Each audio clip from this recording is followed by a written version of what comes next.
The Routes. Have you fucked with the Yeah, Routes? Oh, yeah. It's like Chris Jack, right? the ones from Japan. Yep, his name is. Yeah. He was on our show, Oh God, like, that's and he right. started Yeah. like talking about like why he was living there and stuff like that, and I'm like, so you just up and went there and like you got married and like you just doing all this, like he's still on Double Crown. Yeah, I think they're just great, dude. They Yeah, are, God, everything they do. I yeah, love every right. I mean, this one will do.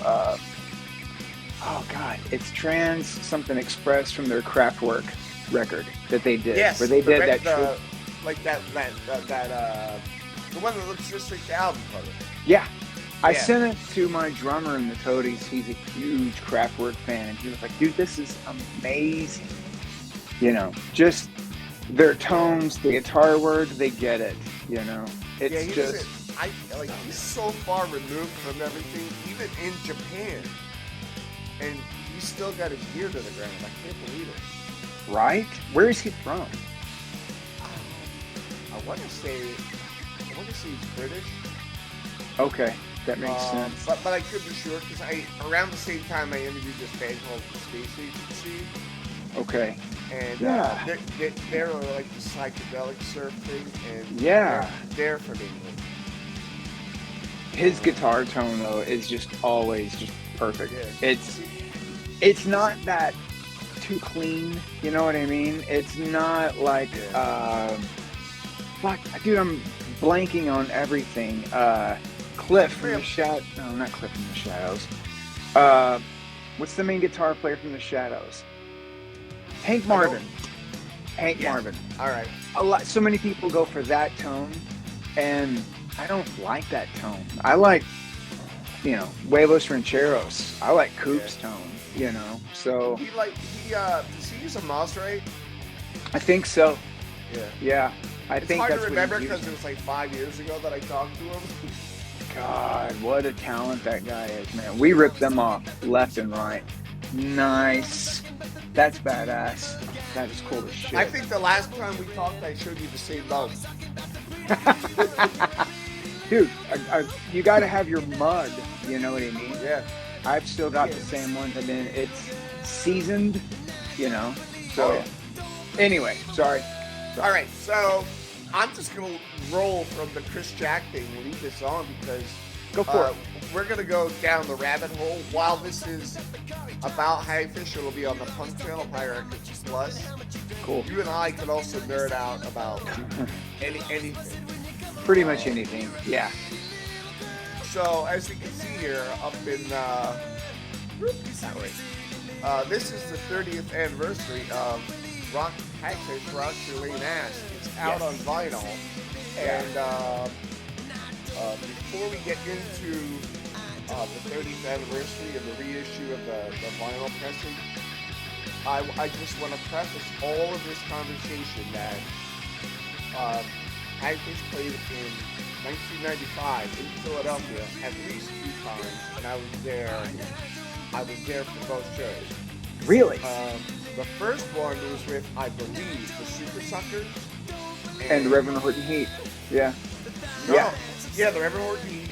Yeah. Because I remember the song K-I-M-B-O and the Bad Breeds. Oh, you were at that show, I was, dude, at the and I truck. Yes. yes, Yeah. and I was Yeah. like, Dude, and I was that like, was. oh, and I didn't know who you guys were, and I went to see the Bad Breeds, Yeah. and they came out, and I'm like, what's going on? Like, Yeah, dude. I That never, was I, cool. yeah, I've never seen him attack the crowd before that. Well, the crowd start. I mean, it's because HR wouldn't go on. Yeah, I I'm not sure remember what it. happened. I don't. I don't either. I mean, I remember. I can't remember the first band that was on that run. But I remember we went on and got a okay. It was our first time in Philadelphia. And we were like, oh, Philly. The city of brotherly love. And our drummer, Tony, Tony, grew up in Philly and New Jersey, back and forth. He had family in New Jersey, he had family in Philly, so he spent a lot of time back and forth. So he'd given us a lowdown and stuff. And I think for some reason HR wouldn't go on. They came on late. And then when they did go on, I think they only played like 3 songs. And I think those were like songs from God of Love, the record they were supporting at that point. They wanted to hear Band in DC. They wanted to hear Quickness. I mean, I know I did. And then they got off. And I remember we had to stay in our dressing room back there for like a while because we tried to go out and people were outside rocking their bus back and forth screaming. Really? Oh, dude, we had to make a fucking hasty exit to our van and get the fuck out. It was like, welcome to Philly, you know? Yeah. You see, I was still inside going, is he going to come back in or not? Like, no. We were unsure what was going on. Everyone was. I think the band was. I think even they were. Doctor knows, like, they're all playing the song, and he's just kind of looking around like, oh. Yeah. Dude, after it, I think Zach went up to him, and he was like, Doc, what's going on? And I don't know. You know? So. Yeah. But I mean. They went on to make 100 other records. Yeah, but that was our first tour. That was our first big tour to go out with Bad Brains. And to do all of that and not have a lot of good Bad Brain stories, you know, would have been sad. Right. And we got a shitload. But also just watching them destroy it night after night after night after night. No lag clips at that point, though, right? No. They were, dude, they were incredible. They were so, and it was with Earl also. Oh yeah, he was the drummer on that. It was. I mean, I love Mackie. I love Quickness. You know what I mean? But dude, it was so just to talk to them and hang out. And we didn't talk to HR much, you know. But it was mainly, you know, Doc and Daryl and Earl, you know, his brother. But to kind of go out and make that our first one was a big deal for us. We just couldn't believe it. We couldn't believe our luck. Yeah, and to make matters funnier, my friend who was kind of promoting my band in the city, just making flyers and handing out stuff. He's like, HR is gonna be there, and we're playing, and there's gonna be this hip hop band called Hagfish playing. And I'm like, oh, really? And he's like, where are they from? And I was like, he said Texas. I'm like, Texas hip-hop in Texas? I'm like, all right, I'm there. Yeah. And then when you guys went on, I'm like, whoa. Like, I knew right away, like, okay. He got it wrong. Yeah. Yeah. But the first band was hip-hop. The first band. Lords of Brooklyn. That's who it was. Yes. They were the first. They were the band. Okay, yeah. All right. All right. So there was that show. Yeah. And keep in mind, this goes hand in hand with the anniversary because this is on that tour. Yeah. And then the next time I saw you were at the Middle East in Philly with the Toadies. And okay. I meant no disrespect to the Toadies just because I wasn't familiar with them. Sure. But you came on first, and I think it was on like the second floor. I don't remember, but wait, is this in '95? Yep. Oh no, that was Lisa. That wasn't me. It was what? It was Hagfish and the Toadies. Yeah. Wait a minute. Hold on. We played Philadelphia with the Toadies. Yes. Hagfish did. Yes. 100%. Wait a minute. Was I there? Yes. Okay. Because, you know why I know? I remember? Because it was the first real connection I had outside of the scene. Because you and your brother Zach went down to South Street with me looking to see if we could get into Tower Records to get your record. And it had just come out. You wanted to see it in the store. I remember. I thought that was another. That I remember. I don't remember the show. Yeah, we couldn't get in. That I remember. We couldn't get in, but your poster was on the window. And I was like, hey. And so I was like, no disrespect, but I don't know who the Toadies are. He's like, don't you want to? You said, don't you want to hang out? I'm like, no, man, I want to hang out with you. Like you sound just like the Descendants. And then you went, especially all at that point. Okay, I remember this. Yeah. Yeah. Because to us, it was like, wait a minute, but you could see the Toadies. You want to see us over the Toadies? And that was because in Texas, I mean, they were already blowing up. Nobody. Yeah, they were big, and I heard the name, but I wasn't familiar with them. Yeah. That was a cool thing. We were like, no one wants to see us over the Toadies. But as soon as we got out of Texas, we were making our own fans. We were like, oh shit, there are people out here who are, connecting with what we're doing. That's a cool thing. That is really, really, really cool. Okay. And the cool thing about it was now, to add to that, George is posting tons of videos, live videos on Facebook, and I'm like, shit, like they should put out like a bootleg, like just concert, like not a DVD, but like where you can watch the video. It's a good idea. Yeah. Yeah, because that shit you couldn't find for years. And I remember watching you guys playing. I'm like they must have been together for 10 years, and I never heard of them because you guys played like machines, and I'm like, that's what I want to sound like. I want to just like everything is like breakneck. You know what I mean? We worked at it hard. Like we did, like before we even toured, we had God, for probably 2 years straight. Before all of that, we would play every weekend out of town from Thursday to Saturday. We had oh wow.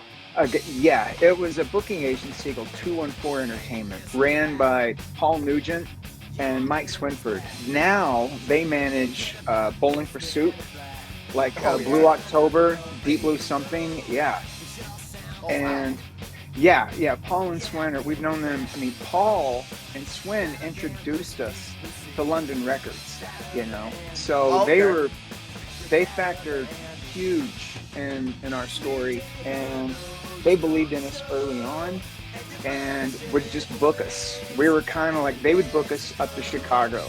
We would go over so they would do your tours first? Well, tour, yes, but it wasn't like it. I think the longest ones we would do at that point would be like maybe a week and a half or two, Okay. We didn't consider them tours because they weren't more than 2 weeks. To us, that's just a run, Yeah. And so they would book us in like just bars or dives, because it would be $500. Like you got to play like 3 hours, so we would have to come up with shit, That's how we were able to expand the set. We weren't just a normal punk rock band that's going to play our things. It was, I don't want to say the word act, but we were also so influenced by comedians like Don Rickles and stuff like that, that it worked. Came away with that.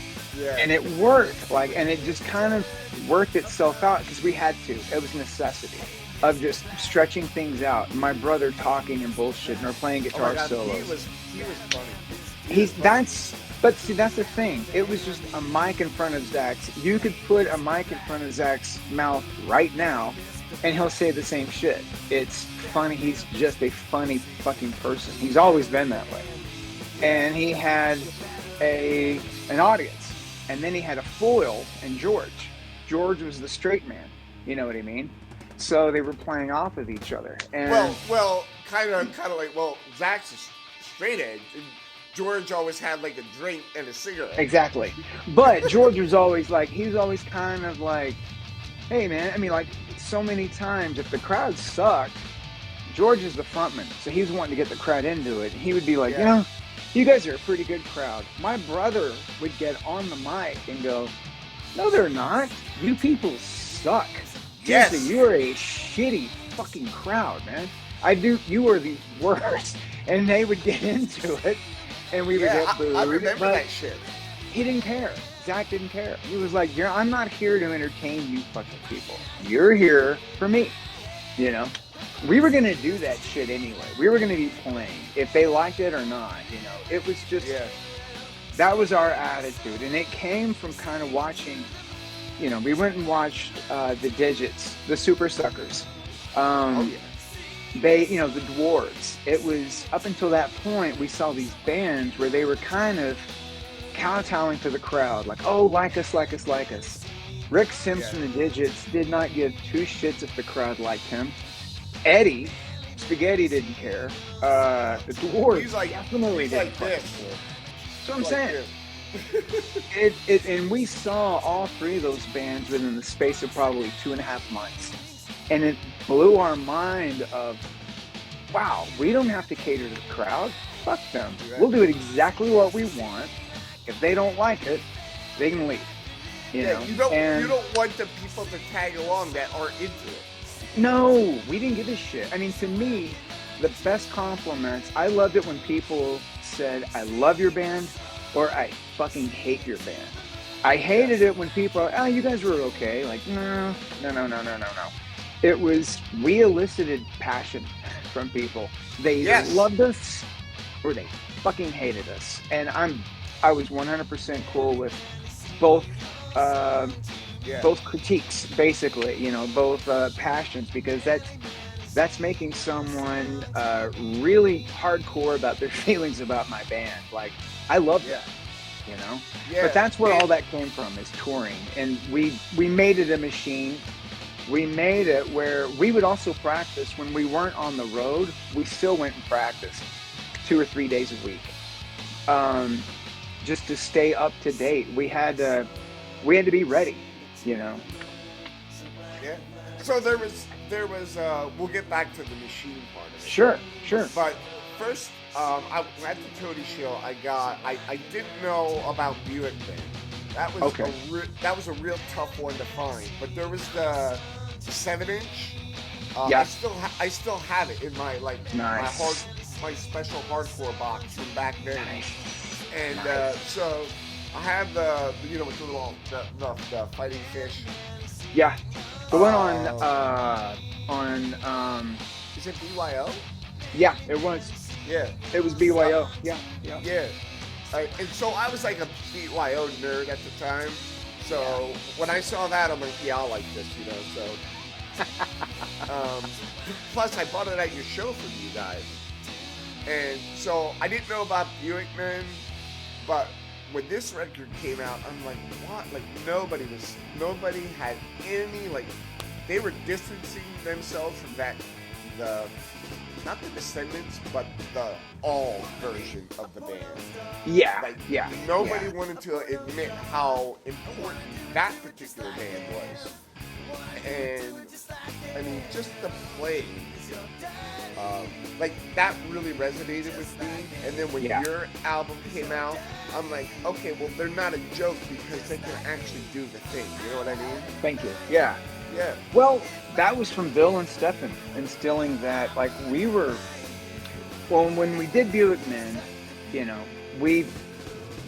we got better. We got, like, Tony joined the band halfway through Buickman. We had a different drummer, a really good friend of mine named Scott Carter, and then we just kind of went our separate ways during the recording of the record, and we got Tony in the band. And from that's after he was in the band, that's kind of what solidified it, and like, oh, okay, now we're a band. We had other members, we had other drummers, we had other singers, but he was the final piece to the puzzle, and he's a huge part of why the band sounded so good, because Tony's such an incredible drummer. I love playing with him. He's so good, man. And he looks like it's effortless for him. It is for him. It really is, and that's what's so disturbing, and it pisses me off. I've got to work at it. I've got to work at my instrument, and Tony is just, he will talk, like other drum guys will talk to him, and he's like, I don't know, man. He doesn't talk drum stuff. He doesn't know, Bill Stevenson will try to talk drum stuff. And Tony's like, I don't fucking know, Bill. Let's move along. Let's talk about girls, So he will, it's just that once we got him in the band, that solidified us and made us better. But then once we got up to Bill and Stefan's, once we got up to the blasting room, that really did kind of hone some things, you know. And then all of the touring, we were just putting into practice everything that we learned from them, you know. They really put the hammer to us. Now, I mean, I'm going to get into the recording because of what people might not recognize that experience was like. But, like, at that point, you guys are fully aware of who they are, because I've heard you numerous times talk about how you, especially in filming, you and Zach were sitting there and you're like really like I don't like you get the whole thing, and like not a lot of people like understood, like, you know, it comes from that Black Flag work ethic. You know, like the Chuck Dukowski just craziness. But how do you go from London and say, okay, like, how do you even find out that Bill and Stefan are producing records at that point? Because that was new for them. Oh, no, it actually wasn't. We were such SST. Well, we were Cruise, SST Cruise fans. You know? Yeah. So it was, and I think on the coasts, that's the other thing about being in the Midwest, especially being in Texas. It's an oasis. At that point, it was a cultural oasis. You know what I mean? I mean, we were into so many different things. Like on the coast, you were into one thing, and everybody up at that, you know, the West Coast, you're onto that. Same thing with the East Coast. No one gave a shit where we were. It was, you're into what you're into. So Descendants and all were the same thing to us, you know. Yes. And the fact that we had already met Bill and Stefan with all. George's first gig with Hagfish was opening for All on the Percolator tour. And we met him because we had lost our singer previously. And it was my brother and I and Banning, our first drummer, who's written a book about this as well. He's got a Banning line. Well, not about Hagfish. It's not about Hagfish. No. I'm going to write that book. That's a whole different thing. So Are you kidding? No.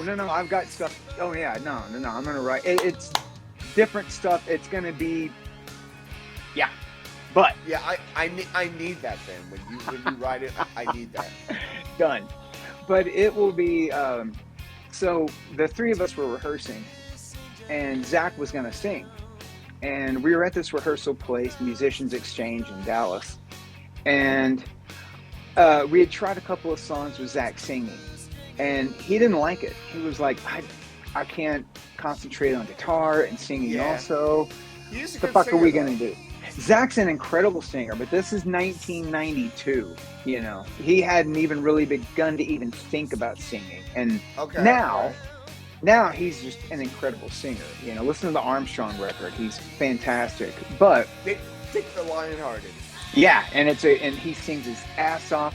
All the backups on all the Rise records are Zach. You know, Zach and Joe, and it's anyway. But at that point in time, he wasn't comfortable with it. So we were talking about it, and I was like, all right, I'll be right back. I had to go to the can, you know, like, so I came back, and there was this kind of like long, not really long hair, but just disheveled guy, you know, the guy that we'd seen walking around back and forth because he had a print shop in the back, and he's in a rehearsal room. And I'm like, the fuck is this guy? You know, and it was George. He noticed Banning's tattoo. Banning had an All tattoo on his leg. It just said All. And George noticed it and was like, oh my God, I fucking love those guys. Banning was like, yeah, we got a gig with them in a month and we don't have a singer. And George was like, fuck, I'm a singer. And then came in and showed us this song Sour that I don't think we've ever released. Like, hey, I have this song. We played it, worked it up, and it was incredible. And, you know, like, I literally went to, you know, basically take a shit. When I came back, we had a singer. So that's kind of you know. And that's the story of Hagfish. Well, I mean, I guess you could say serendipity because every single person in that band matters. Like there's no this guy's just gonna do this, and because everybody else is great, and we just need this piece of the puzzle. Like like you can listen to your like any record, even the self-titled on Honest Don's. I love that record, man. Oh my love god! And I love it. That was famous then. Because like I said in our last interview, Mona might be one of my favorite songs by you. Thank you. I love that song. You know, I really do. So, like I said, everybody in the band matters. It's that kind of band where you can listen to it 4 times and listen to each of the elements every time and like kind of get a whole experience out of it. Does that make sense? Oh no, that's what I'm saying. Like whenever Tony got in the band, he was the final piece to the puzzle. Like really, with his image, and we were anti-image. I didn't care. I mean, he had a band called Cool Christine. They were into like Hanoi Rocks and shit like that, right? Mm-hmm. And when we were going to change drummers, he and Zach were already friends, and Zach was like, I think we should talk to Tony from Cool Christine. Like, I said, the motherfucker with the fur on his drums? I don't fucking think so, dude. No way. He goes, dude, trust me, I've watched him play. So we tried him out, and Tony comes in, and he's got like creepers on with, fucking leopard skin creepers, and his hair's out like this, and I think it was like white. I can't remember what color it was. He brought in his red fur drums, and in my head, I'm just like, one song. I'm giving this kid one fucking song, And the song was Happiness. And halfway through Happiness, halfway through that, in my head, like, God damn it, this guy's fucking good, man. And playing with Tony made me a better musician. Before that, our drummers would speed up and slow down, and I would bark at them. I had no barrier to play against. You know what I mean? It was very wishy-washy. Once Tony got in the band, he set the tempo. He set the rhythm. Like, all right, you guys are playing with me now. Here's the tempo. Match this. And he gave Zach and I something to play with and against. And that's when we became a real band. I don't think I really learned to really start playing bass well or competent until Tony got in the band. Because then I was able to go, oh shit, I have an actual drummer here now. Okay, cool. And from that point forward, we just kept going. And he also brought so many things just visually. You know what I mean? He was like, we need to do something visual, man. The tossing of the stick. He has great stick work. Well, that too, but also just design, like looking at suits, stuff like that. Oh, okay. That was him and Zach's idea because, we were already Blues Brothers fans, Yeah. And so that was between Zach and Tony, George was the main songwriter. Zach wrote a couple of tunes also. Really? Oh, yeah. I never knew that. Oh, yeah. Zach wrote Minute Maid. The riff. Yeah. We all helped with Happiness. I think I wrote the majority of the tune to Hose, but other than that, it's George. But George would have like 2 parts, and he would come to us, go, I've got this, and it would be roll over, talk to me. Yep. And then he would have the chorus. Like, now what? So we would have to sit there and like, all right, well, how about this? We could have a chorus. We could have this. Let's do this, and this. Here's a middle 8 part we could put together. And then George would take that and then write lyrics. He would have some lyrics to it, but then he would go back and write the whole song. And a lot of it was just that way. And like in his house, he'd come over, whichever, like, here's what I got. What do you guys got?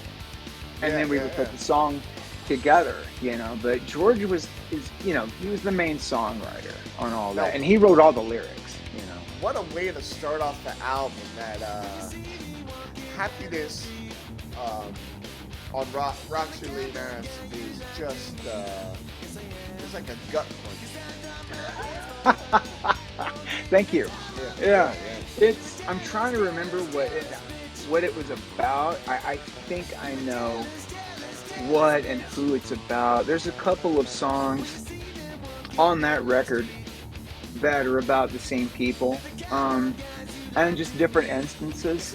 And then I think, oh, maybe it's about this, maybe it's about that. I don't know. And I don't like to ask George that because some of it's personal to him, Yeah. even though it's our song. I didn't write the lyrics, so it could be about a completely different situation. You know what I Right. mean? That might sound like, and I think that's the beauty of good Yeah. songwriting. Someone can listen to Happiness and go, "Wow, I think it's about this." George is like, "Nope," but I'm glad you think that. That's what it means to you. That's what we're going with. You know what I mean? Yeah, totally. So, Totally. yeah. And a lot of the songs are about instances, like Stamp, or Buster. I know who that one's about.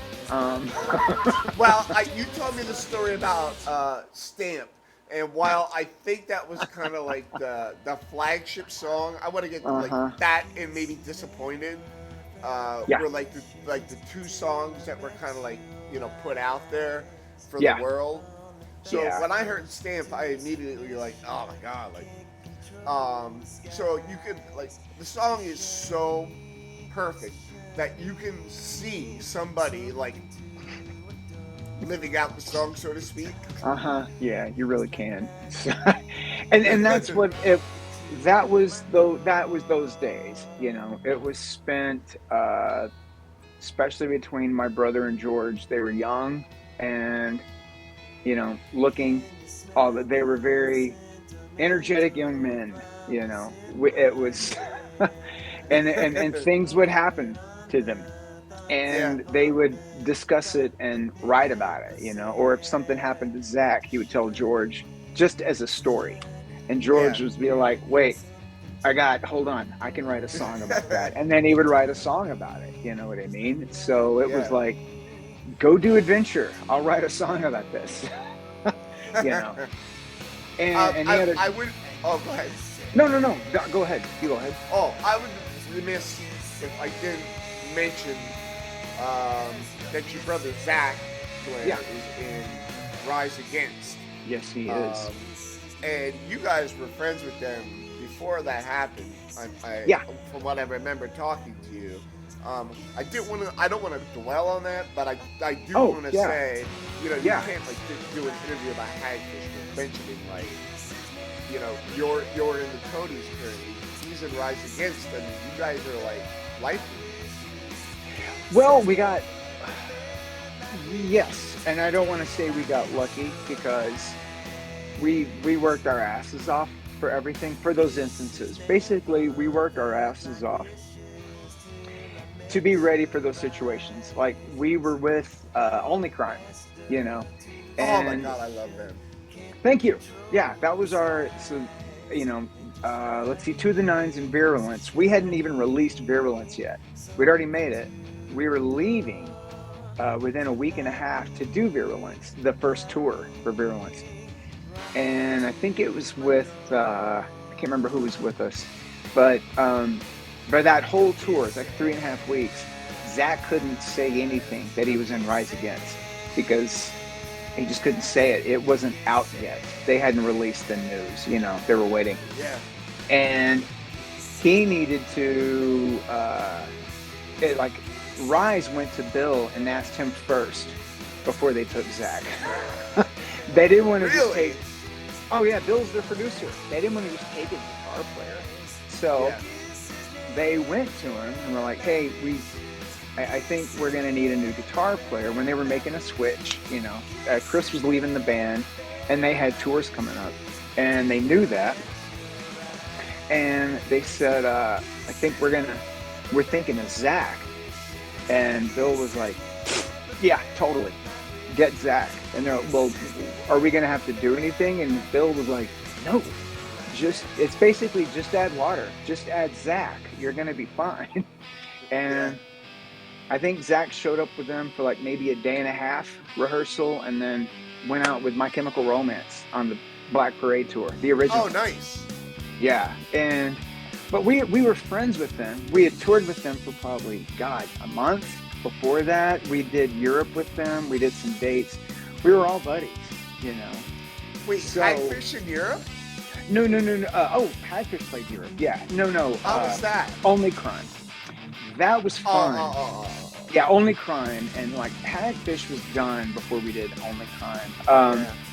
Hagfish went over, like after Bad Brains, we went back and did The Country with Tripping Daisy.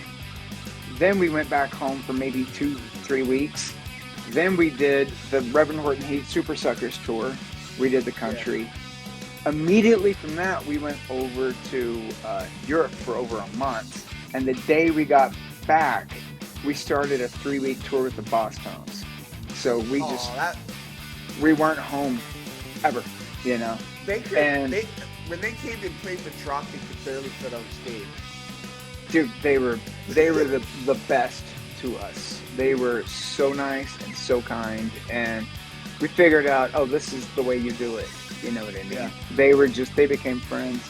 But in Europe, we went over and did our own tour, and London, like, they were part of Polygram, so they were more of a European label anyway, you know? Oh, yeah, right. We actually were promoted far better over there in Europe than we were in America, you know. How did they receive it over there? Well, it was the shows, sometimes they were packed, sometimes they didn't even happen. We were in, we were in Brussels once in a part of town, and the promoter was like, look, it's going to be dark. When it's dark, don't leave, because it's not the best part of Brussels. Wait until the morning. We're like, but we're hungry. And he was like, tough shit, bye, you know, and basically locked us in the club. And we had to, so we got the fuck out of there.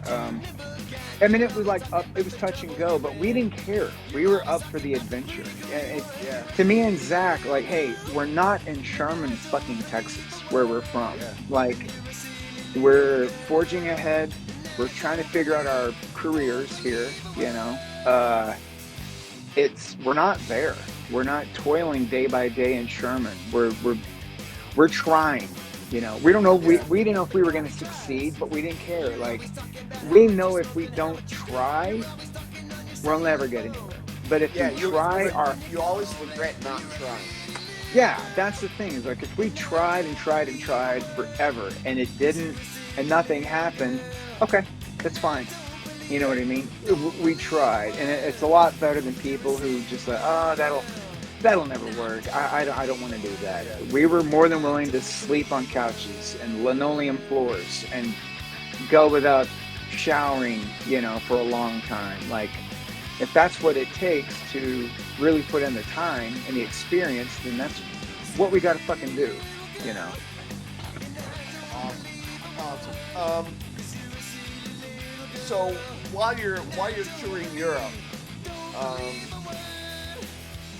I think people kind of may not realize, like, how, like, in America, may not realize what, like, in the short distance between each other, the cultural differences between the countries, and how you kind of have to adjust the way, you know, you approach things. Like, what was that, I don't know, climate like? We didn't. Zach and I were talking about this the other day, that we were all really, really hard-headed and obstinate towards anyone outside of the band, you know. Okay, fair enough. Except for Bill and Stefan. But if our managers or our label had a great idea, and looking back on it, they did have great ideas. But we were like, nah, whatever, you know. We're going to do this instead. This and you got to remember, we were four dipshits from Dallas. We didn't know what the fuck we were doing. Like why would we not be smart enough to listen to the people who do this? Like, oh, okay, And so we went into each of those places being Hagfish. We were ourselves, with the point of if they don't like it, then they don't like it. Then we'll just deal with it, And it was a little weird, being us over there.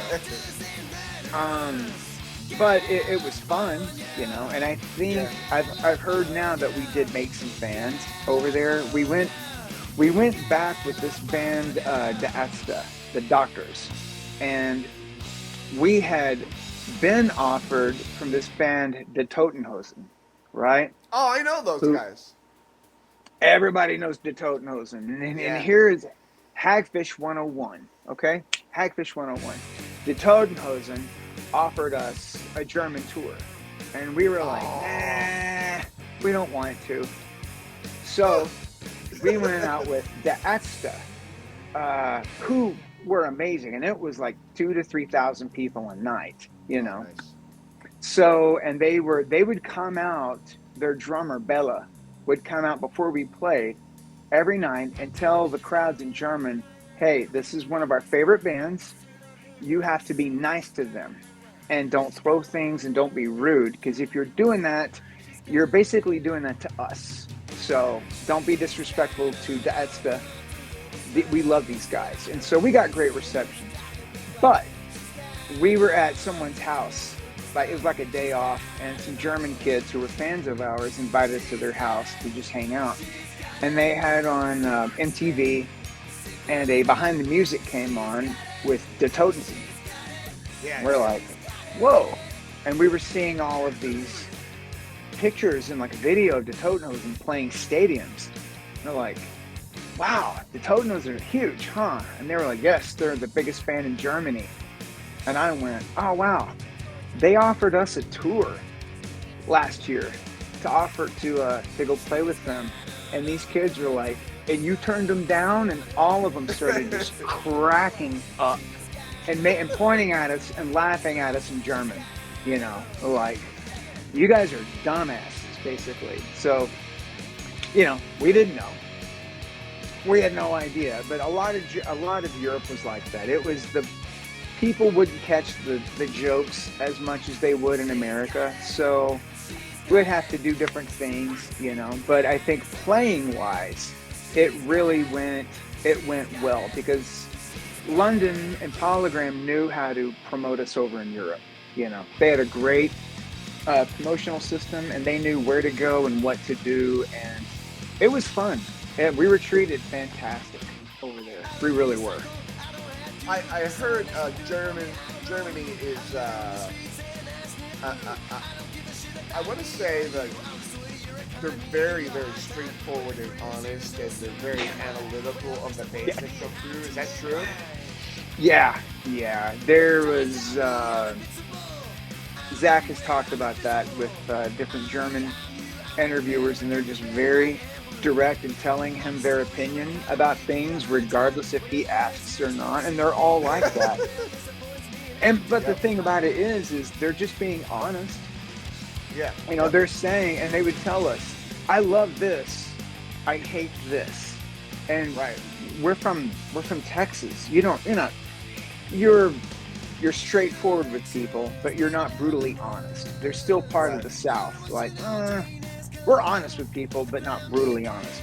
Germans do not care. They're brutally honest, because to be anything less is to be disrespectful. Like, why would I not be honest with you? And it took us a bit to figure that out and appreciate it. Yeah. But NoFX wrote a song about that called "Insulted by Germans," and it's pretty funny. It's pretty funny. I've heard stories of them. I think before they were NoFX over there. I think their first experience over there was not great for them. But I wonder why. Yeah, right. I wonder why Mike, and yeah, Mike's mouth, come on, you know. Yeah, yeah, yeah. But we also toured with them during that lame ass tour, you know. We toured Oh, with. That's how we met Mike, and all those guys. We did. yeah. It was us and Bracket, and Bracket Oh my opened. God, I love Bracket. Oh, we fell in love with them, and every place was packed out, of course, you know, and the No Effects guys could not have been sweeter to us. All of them, you know, every single one of them. I mean, and obviously, we had a really good relationship with Mike, you know, which Mike is a really, really good person, you know. Mike Yeah. is. I love what he did in Las Vegas with the Punk Rock Museum. Oh, it's beautiful, man. It's Like fantastic. he pretty much just gave it all. Like, Oh, and, yeah. like And he it, just, yeah, it's really special. he put his heart into it, and that's the thing is you get past a lot of that stuff. Mike's he's a nice, passionate guy about music and songwriting and good music. I mean, when we were talking, we had really good conversations about jazz and the Beatles and stuff like that. You know, Mike was like, you know, you're either a Stones man or a Beatles man. He goes, I'm a Beatles man. Songs always. And then it clued in, like, oh, that makes sense. Yeah, that's Mike's chief thing is songs. But past that, he's a good friend.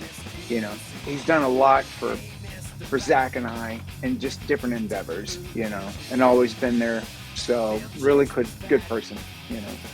I think like most people misunderstood because he's Yeah. very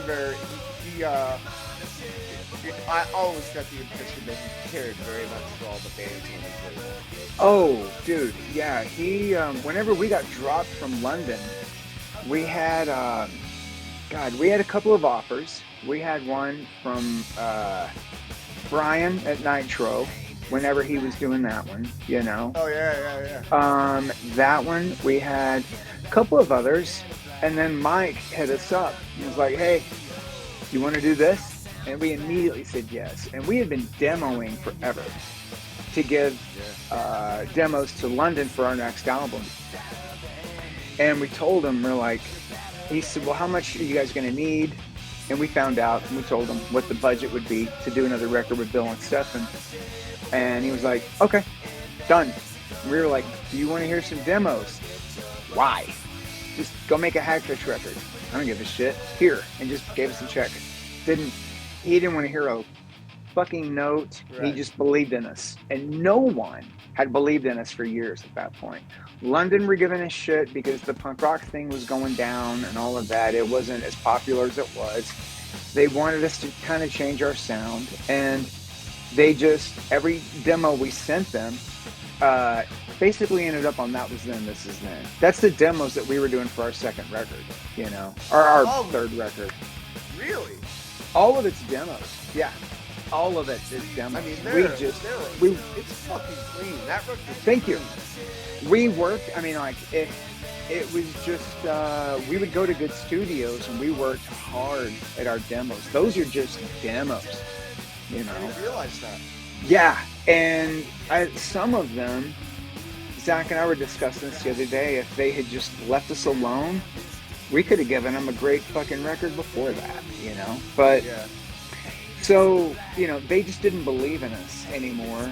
And Mike was the first person in years, you know, since we'd put out Lame Ass, who was just like, I believe in you guys, go be Hagfish.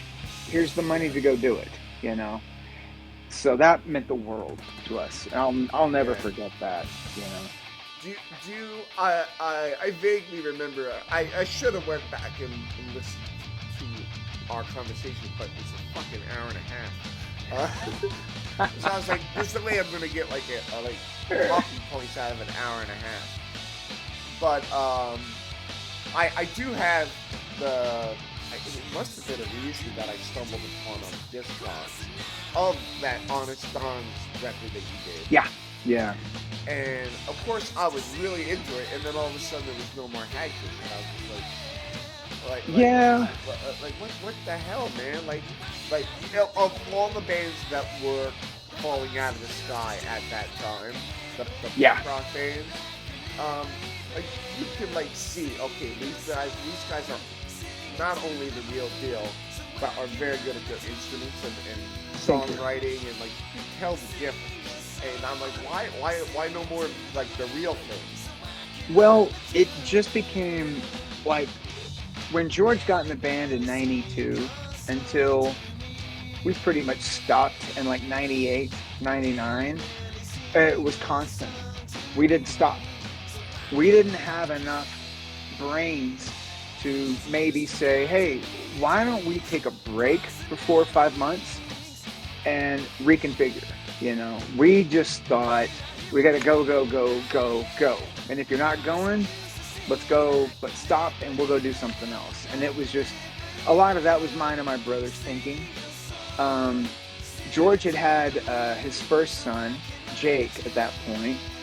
He was kind of falling out of love with the band a little bit. His interests were going somewhere else. And we had just literally been in each other's pockets for 6 or 7 years straight. You know, even when we were home, we were still practicing every day. I was married, you know, but I would work, then I would go at night so we could go and rehearse at night. Um, or we were on tour, or we were demoing, you know. We were writing new songs, you know. It was everything we had was put into the band for probably 7 to 8 years straight. And when we were on tour, we didn't have buses back then. It was all in a van. It was van. We would drive for maybe 3 or 4 hours, sleep, you know, in a hotel for maybe 6 or 7 hours, maybe 5, possibly. Then we would have to go back on and finish up the drive because we were always out with bands who were in buses and bigger than us. So we took every tour, you know. So there was just never any rest. And I think at the end of it, Burned out. after, we were burned out. We really were. You know, after everything that happened with London, and then and Mike and everyone at Honest Don's and Fat did everything possible. Because even when we stopped, we still had like another year of tours being offered to us from Face to Face and No Oh, Effects. that would It have was been like, cool. oh, it would have been fantastic. They offered us Canada. There was No Effects in Europe. There was everything. Our agents were amazing. They were like, we can keep you guys on the road for another year. We were like, whoa, hold on. Let's, you know, mainly George wanted to be at home with his kids, you know, and it was just, we were all just kind of just, we were just tired, you know. Yeah, I We get it. really were tired, and we weren't coming home with any money either, you know. It was, we didn't, like I said, we didn't have enough wherewithal, or basically we couldn't see the forest for the trees. I think if we had just gone through with a little bit more of the touring that we had done, and then taken a break about 4 or 5 months, that would have helped us out a lot more, you know. But we weren't thinking about that. Breaks were not done, you know, at that point in time. We didn't Yeah. have it. So, I love that was then. This is it. Thank you. And we spoke about Moner. Was that like an outline, not an outtake, but an extra song from Roxanne? It is on there, but that performance was done. We had another, I can't remember who put it out. There's another 7-inch out there with That's on it? yeah, it's yellow. It's got Shiner, the song that was on Dick the Lionhearted. Yes. Now that is so fucking. I heard the Hagfish version of that. Yeah, that was on. It was the flip side to Moner. It and Moner are on the same thing, on the same 7-inch. God. I can't remember who put that out. I'll have to find it. It was done before the BYO one. Oh, it was? And yeah, and it was done, I believe, at Crystal Clear. I think so, where we did a lot of our demos. It was But like a lot of those were just friends had demo studios, so we would go to their demo studio and camp out for like a week, you know. Yep. And we would have our songs down, we would have had them all rehearsed, go into the studio, camp out, we're done, and really, really, really mix them well and send them to the label. And they just, we even did, Is She Really Going Out With Him? Really? Yeah, we loved Joe Jackson, What a big tune. Yeah, they wanted us to do Happy Together by the Turtles, which I love that song so fucking much. It's one of my favorite songs. I really, truly, with all my being, love that song. But not for us, Yeah. Like, no. We shouldn't do this, guys. We shouldn't do this. But we were like, we'll do Is She Really Going Out? Let's try that. And that's the whole center of that song is the bass line. Exactly. Yeah, and it's such a great song. And we also did like I don't know if you can find it. It was a compilation from the 80s, and it was all new wave stuff. And we did Walking in LA. Yeah, we did Walking in LA. That. I love that, man. Walking in LA. Missing Persons are one of our favorite bands. Yeah, I mean, really? Terry Bozzio. Oh, yeah. If you watch Terry Bozzio, then watch Tony Larsati. Same thing. Really? Tony got so much from Terry Bozzio. Yeah. Tony's like Terry Bozzio mixed with Bill Stevenson. That's why Tony's so great. There's a lot of, a lot of the syncopation that Hagfish does, the ba-da-da-da, like that. Yeah. That's Missing Persons. That's where that came from. That's really? all Missing Persons. There is so much in there that we did. I just remember she was, I don't know as much, but you saw them on MTV all the time. Yeah. And the singer, I can't remember her name, was standing there in this like Del really, Bozzio. really strange, somewhat of a dress, like in chains and like blocks. Like she couldn't move. She was going like this the whole time. And I just remember being like, this is not like your typical new wave stuff. Like they were tight as balls. Because they were all Zappa guys. They were with Zappa's band, and then I think at that point in time, new wave was getting bigger, and I think that was just where their interests were.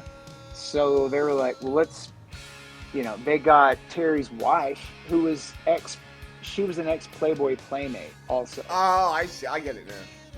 And they put her in front of the band, and they're just a great band, man. We were in love with them. We fucking loved them. Was their guitar player was Warren Cucurella, right? Yeah. Now he went on to play in Duran Duran. Still is. I think he still is he? with Duran Duran. Yeah. And Patrick O'Hearn was the bass player. He and Bozzio are on the Baby Snakes. Yep. Go back and watch that Zappa movie. And Warren Cucurullo is in it, but he's not in the band at that point. But he's like in the movie, like backstage or something. And then I don't know who played keyboard, unfortunately. But I think it's another ex-Zappa guy that played keyboard. But we were just obsessed with new wave, and still like new wave, like Devo and Missing Persons and Joe Jackson and Elvis Costello and stuff like that. That informed Hagfish just as much as Descendants, and I think that's what made us different. Is all of those influences. We love Descendants. I'm getting goosebumps thinking about Oliver's Army.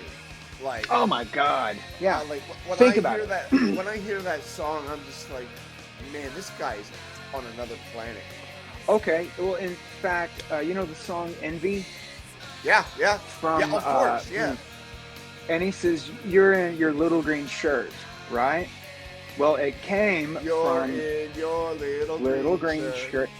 All of that was inspired by an outtake of an Elvis Costello, at that point, Rykodisc had re-released oh God, this year's model, right? Nice. Yep. And there was an outtake of a demo that Elvis had done called Green Shirt. And George had fucked with us. And he said, Uh-huh. hey, I got this new song. And he played that song. He didn't play Envy. He played Elvis's song, Green Shirt. And we were like, dude, that is incredible. And he went, it's not mine. It's Elvis Costello. I'm just fucking with you guys. And I think that created I think we all got in a huge argument about that or something. We argued all the time, every day, from when we woke up to when we went to sleep, or we were hugging and laughing. Yeah. But that's what Envy.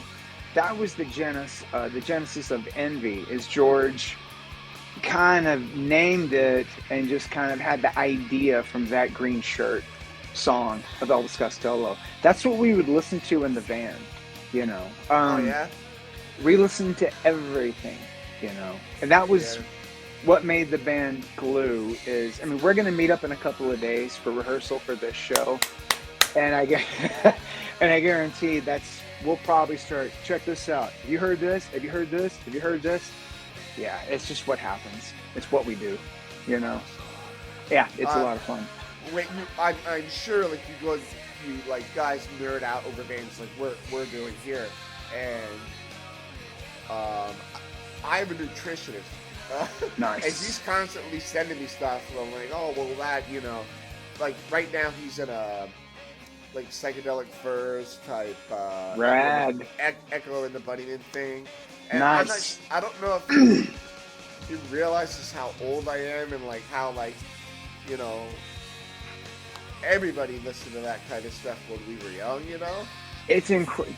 You know what? Not a lot of people know this, but we did, God, I think a couple of years back, maybe 10, 15 years back or so, we went to Fort Collins for Stacy. It was Bill's wife's. It was her birthday party.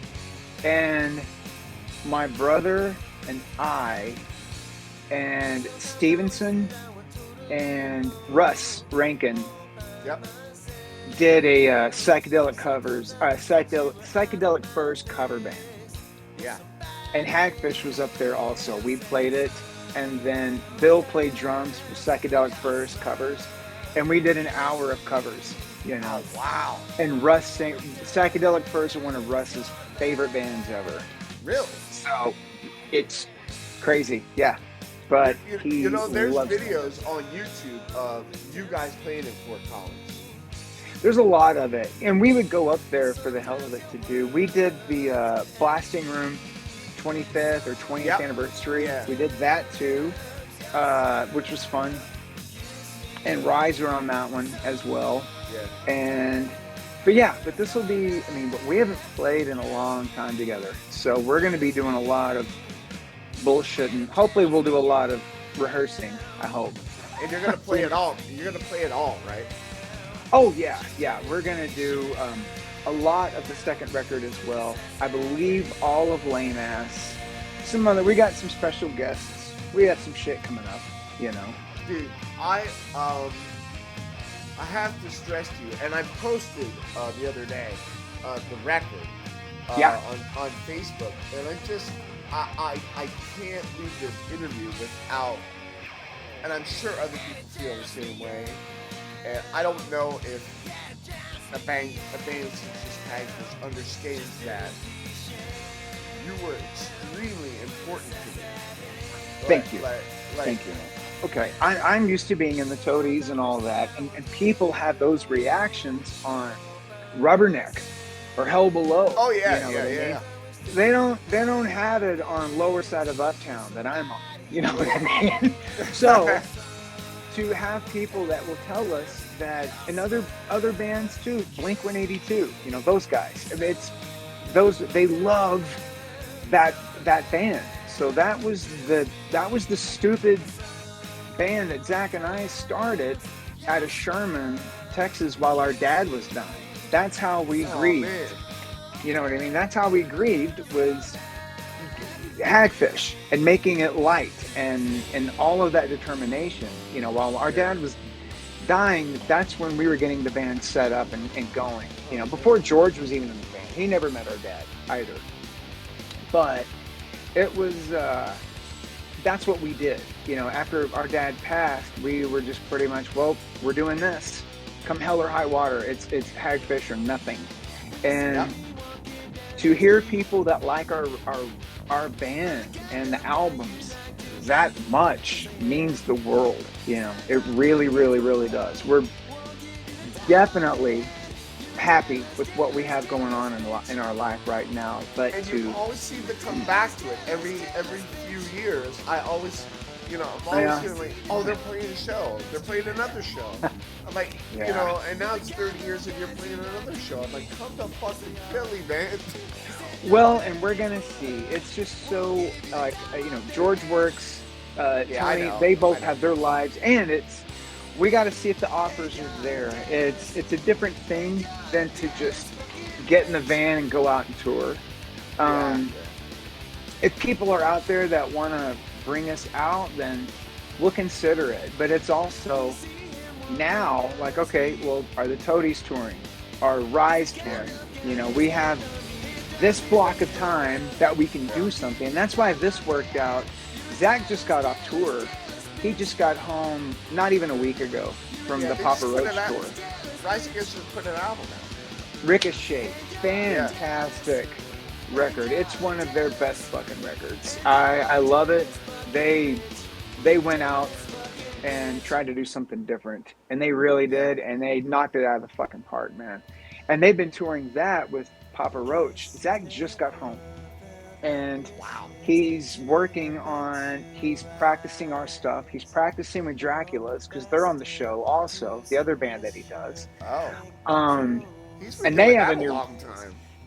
And they have a new record coming out also. It'll be out, I think, in November. It's fucking incredible. Please join our Patreon page to get special behind-the-scenes footage and segments exclusive to Patreon, YouTube updates, also a sneak peek of what's coming next week, merch, and also services, free flash drive exclusively for segments in the band.